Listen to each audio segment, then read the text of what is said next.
Blessings, everybody. Welcome to the channel. I'm Dane, host of the Rocky Metal Guardian. I hope you're doing well wherever you may find yourselves. Today's episode is ranking my top 20 favorite EPs of all time. As you'll see in this video, I'll go ahead and tell you now, most of them are heavy metal EPs, although one, you could argue the band itself is on the cusp of being a heavy metal band, but the EP itself is not heavy metal at all. You'll see what I mean when we get to that particular band and EP.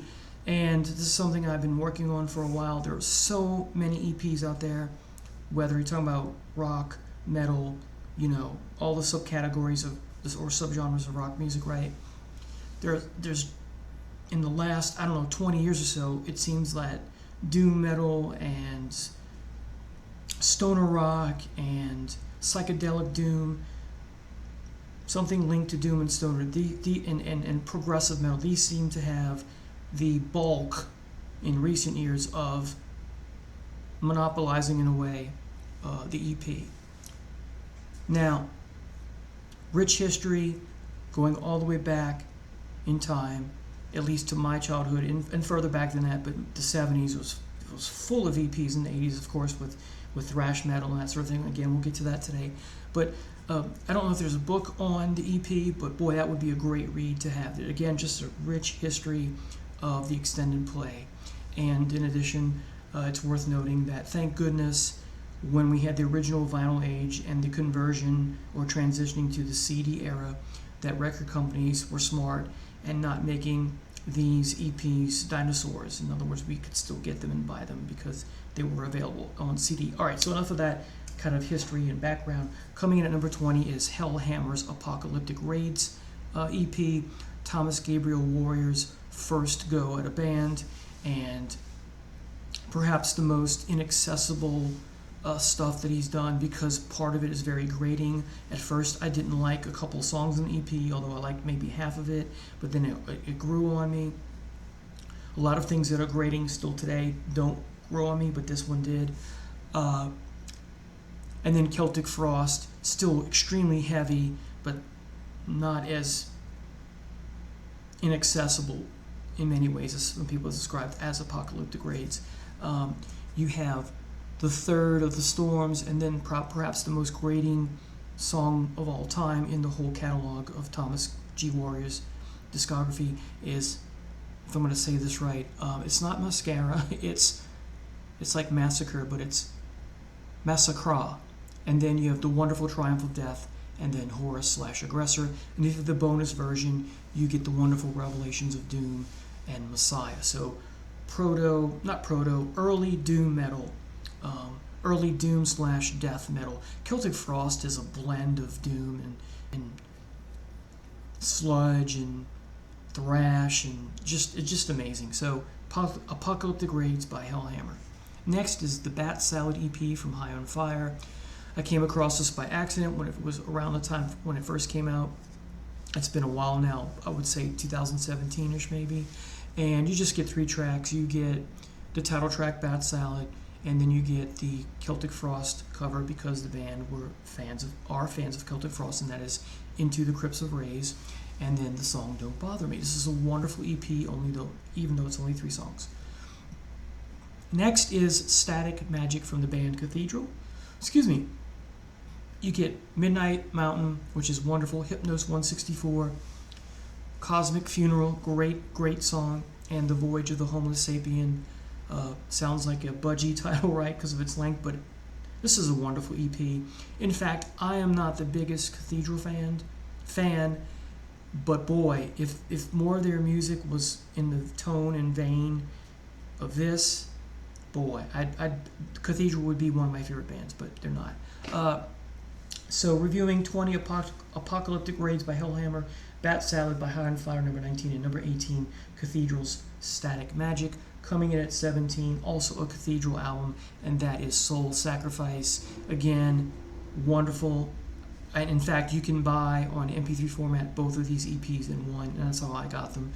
So you have the title track, Soul Sacrifice, Autumn Twilight, which is the best song on this EP, if you ask me. Frozen Rapture is wonderful, and Golden Blood, in parentheses, Flooding, is my second favorite song on this 4-track EP. And like Static Magic, Soul Sacrifice is just an amazing release, and like the other companion EP, these two are my favorite Cathedral releases. And again, if only more of, there's just, I can't put into words why these are my two favorite. There's something a little off-putting about some of their other stuff, not overall, but a track here, a track there. But overall, these two CDs are marvels. And again, I wish more of their stuff had the tone and vibe. It's about flavor, the flavor of these two EPs. All right, coming in at number 16 is from Monolord, Lord of Suffering. Just two tracks, the title track and Die in Haze. They're not very long. They're 6 or 7 minutes, or 5.5 thereabouts. But boy, what an EP. And Monolord's one of my favorite recent bands in the last, 20 years. So Monolord, one of, I'll go ahead and say it, they're a band I'm obsessed with. All right. That was number 16. Number 15 is Megadeth's Hidden Treasures, not the bonus version because that's really an album, but you get No More Mr. Nice Guy. And of course, if you read the biography, Dave Mustaine doing an Alice Cooper song, perhaps because Alice Cooper took him under his wing to help him get through his addiction, because Alice Cooper had been there, right? And Alice Cooper adopted Dave Mustaine and became his godparent, if you will. Then you get the song Breaking Point, Go to Hell, my least favorite. Angry Again, I love. 99 Ways to Die, made it its way to Beavis and Butthead, right? Paranoid, Diadems, and then Problems. There's some wonderful, again, a lot of EPs are about cover songs. You have some cover songs here, but you also have a song or two that are not. So this is a valuable part of your Megadeth collection. If you don't have it, I highly suggest you look into it. All right, let's see. I think I have things upside down here, folks. Yes. All right, so that was 15, Hidden Treasures, Megadeth. Coming in at number 14 is Judas Priest's Five Souls, which you can't get by itself anymore. I have it on the Redeemer of Souls album. You have the song Snakebite, Tears of Blood, Creatures, Bring It On, and Never Forget. And having the bonus disc in Redeemer of Souls elevates the whole album, and I've talked about that before. So what a wonderful EP. I didn't even know this was an EP. I remember buying this and going, oh great, bonus disc, and then a friend of mine asked me if I had the Five Souls EP. I was like, what is that? And thank goodness it turned out it was this. So anyway, got to give props to Judas Priest. Let me put this over here. So that was number 14. Number 13 is the EP by Sleep called Ionic, and you just get two songs, The Clarity and Leagues Beneath, and these are songs that would fit right on the Sciences album, but if you added them, it would make it a double album. So I get releasing them I get them releasing it after the Sciences came out, but boy, that would have elevated, and I love the Sciences, one of my favorite doom metal albums of all time. I've talked about that in a previous video, but boy, that would have made one of my favorite double albums of all time. But boy, and it's called Ionic, of course, because as a tribute to Tony Iommi, because of the doom metal music that is there within those two songs. All right, great EP. Next, this one, I got this on vinyl when I was a teenager in high school. Armed and Dangerous.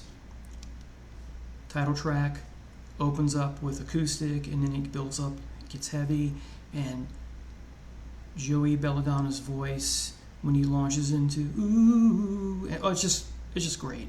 And then you get Raise Hell, God Save the Queen, which is cool, Metal Thrashing Mad Live, which is Joey Belladonna's take on the Neil Turbin from the debut album. You get a live version of Panic, also on the debut, and then you get Soldiers of Metal, which is called the Collector's Rare Track, and then Howling Fury's Collector's Rare Track.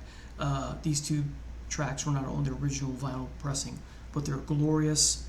Dan Spitz, Charlie Benante, Joey Belladonna, Scott Ian, and Frank Bello. What a great, great EP. One of my favorites, as you can tell. And it makes its way as number 12. Number 11. Make sure I've got the right one here. Number 11 is Down 4 Part 2, aka the Purple Album Part 2. Steeple, We Knew Him Well, Hogshead, Dog's Head is great. Conjure's fabulous. Sufferer's Years, and Bacchanalia. I almost want to switch this with the next one because of the song Bacchanalia. Man, this is amazing. My understanding was originally the band was supposed to put out 4 EPs back to back to back to back, but they only did 2. And the 2 you can argue count as one album because they're both called, Part 1 and Part 2 down the Purple album. But man, this is some heavy, doomy / groove metal. I love this album. And it's only befitting because it's how I feel cracking the top 10 is Down 4 Part 1, Purple EP, Levitation, Witch Ripper, oh, so good. Open Coffin's great. The Curse is a Lie, oh man, it's great. This Work is timeless, and Misfortune Teller. Man, this is some good stuff. This is 2012. This came out for 2 years later, 2014. Boy, are these wonderful, wonderful EPs. And you can play these, of course, as one album because they have the same tone, vibe, and feel, even though they're 2 years apart. Okay. Next is Emperor's Return from Celtic Frost at number 9. I don't have that on CD, but I have the songs on the Morbid Tales full-length re-released CD here. And you get, of course, Circle of Tyrants, Morbid Tales, Dethroned Emperor, and Visual Aggression, and Something Wins. I can't say the S word. All right, so what a great album. I remember being in high school again here, and lo and behold, a friend of mine tells me that there's an import music store downtown Orleans Parish, New Orleans, and we go, and they have Manowar and Celtic Frost and all the things we couldn't find at Sound Warehouse. Did we get everything? No, but we got some stuff, and one of them was Emperor's Return on vinyl, and I had to hide it from Mom and Dad because of the album cover. What a great album. Again, moving away, transitioning from Hellhammer into Celtic Frost. This is just dynamite. All right. Number 8, Super Coven by Electric Wizard. Don't have a prop for you, but you have the title track, Super Coven, Burnout, Wizard of Gore. These are all incredible. And then the song Electric Wizard Live, which is one of the reasons you get this. I just have this in MP3 format. It was too expensive to get on CD, and I think it's hard to. I think now it's very difficult to find. So Super Coven, Electric Wizard. Number 7. This is the only one that's not really metal. The band is approaching metal. I'm talking about Alice in Chains. That first album's very hair metally, right? This is, oh my God, Never Gets Old, Jar of Flies, Rotten Apple, Nutshell, Stay Away. Back to back to back, right off the bat, you have 3 of the best Alice in Chains songs of all time. No Excuses is okay. I like the instrumental Wailing Wasp, and then Don't Follow and Swing on This are really good. The first 3 songs are the best. What a way to, give you a 1, 2, 3 punch, but this is fabulous. Jar of Flies. Coming in at number 7. Number 6, not a heavy metal band either, but this is very heavy.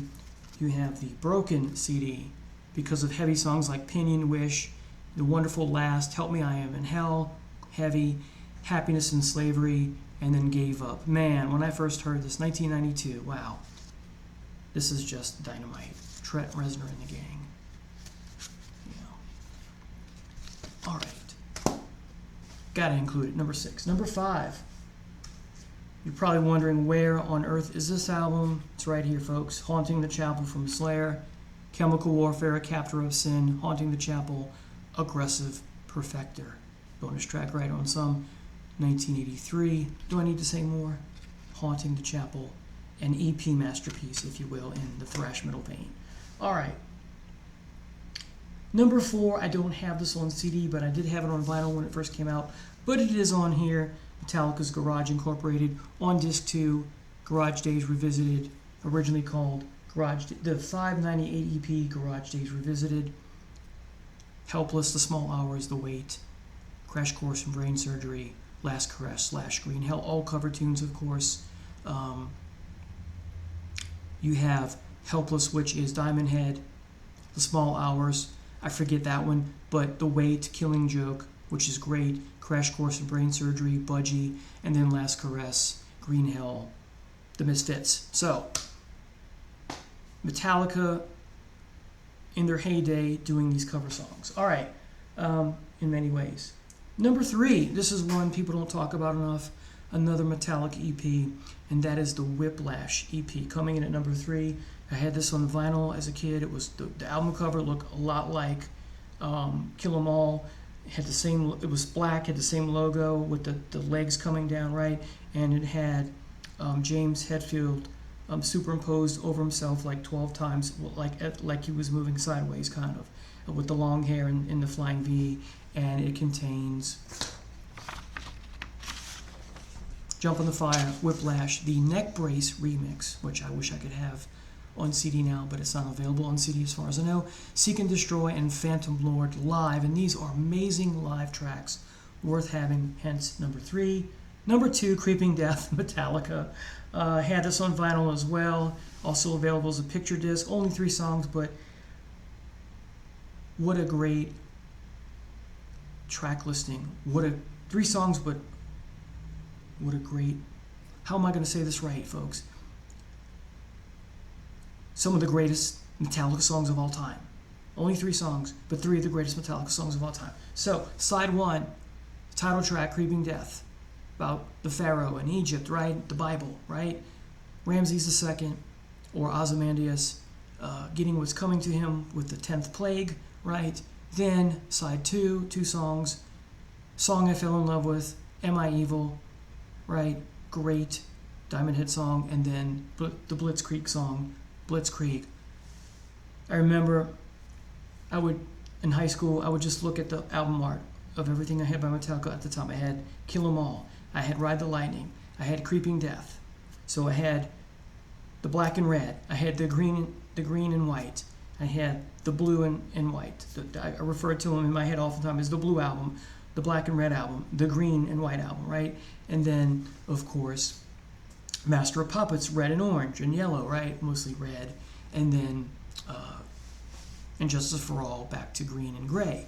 And I remember I would just look at the Whiplash EP, and the one that I looked at the most was always the Creeping Death. What a great album art there. So, Creeping Death coming in at number 2. Finally, my number 1 is Queensryche EP. Queen of the Reich.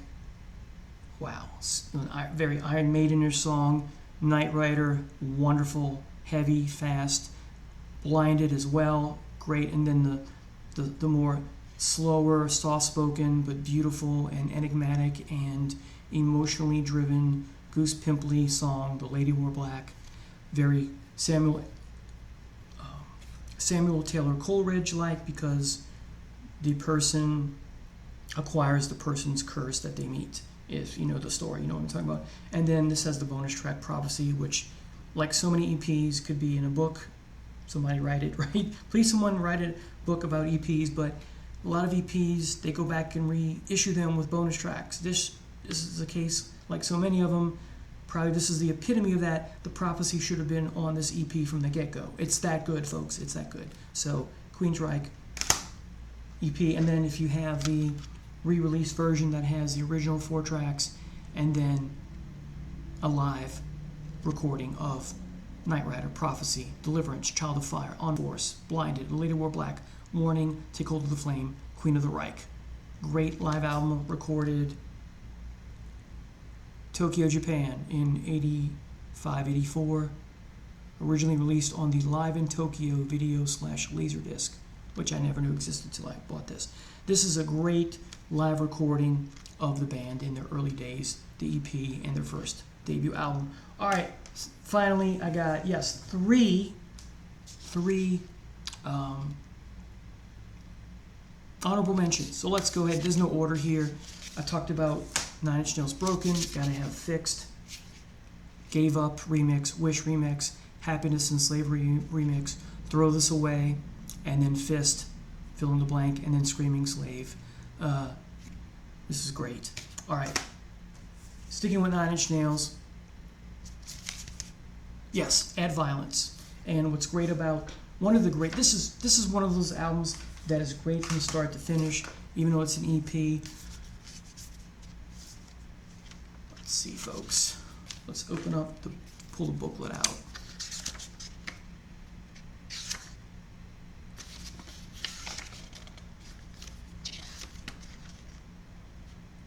Well, yes. Okay, here are the songs. Less Than, fabulous. The Lovers, fabulous.